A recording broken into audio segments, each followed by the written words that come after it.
नमस्कार शिक्षक मित्रांनो, पुनश्च एकदा माझ्या शिक्षक मित्र सनी देवल जाधव या यूट्यूब चॅनलमध्ये आपले सहर्ष स्वागत आहे. आपण देत असलेल्या उदंड प्रतिसादाबद्दल आपले खूप खूप आभार. काल एक ड्राफ्ट खूप व्हायरल होत होता, PDF व्हायरल होत होती. त्याच्या पहिल्या पानावर राजपत्र लिहिलेलं होतं आणि 131 ते 134-35 पान नंबरपर्यंत TETचा उल्लेख असलेला मजकूर होता आणि त्याबाबत वेगवेगळे अंदाज लावून खूप व्हायरल झालं. काही वेळ मी सुद्धा त्या ठिकाणी राजपत्र नाव पाहून त्या ठिकाणी बुचकळ्यात पडलेलो होतो.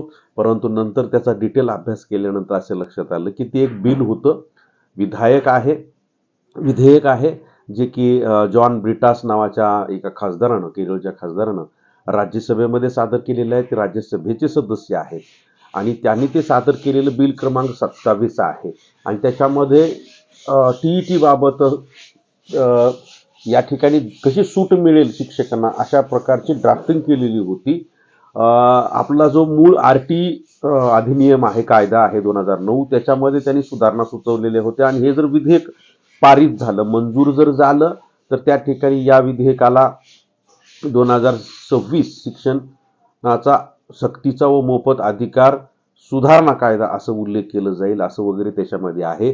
आणि ते बिल 13 मार्चला राज्यसभेमध्ये सादर केलं, कारण ते राज्यसभेचे सदस्य आहेत. ते बिल त्यांनी सादर केलेलं आहे. त्याला जर मंजुरी मिळाली तर त्या ठिकाणी निश्चित टीचर एलिजिबिलिटी टेस्टमधून शिक्षकांना CTET मधून TET मधून रिलीफ मिळणार आहे आणि त्याबाबत खूप जण आशावादी आहेत. तसेच आज 2 एप्रिल रोजी सुप्रीम कोर्टामध्ये, माननीय सर्वोच्च न्यायालयामध्ये TET बाबत काही सुनावणी होणार आहे आणि त्यामधून निश्चित शिक्षकांना रिलीफ मिळावे अशी अपेक्षा आहे. म्हणूनच मी काही ठिकाणी सोशल मीडियामध्ये सांगितलं होतं की TET बाबत जो की प्रवेश प्रक्रिया चालू आहे, अर्ज करण्याची प्रक्रिया चालू आहे, तर त्या अर्जामध्ये आपण नोंदणी करताना थोडंसं थांबा, अर्ज करण्यासाठी थोडंसं थांबा असं म्हटलेलं होतं.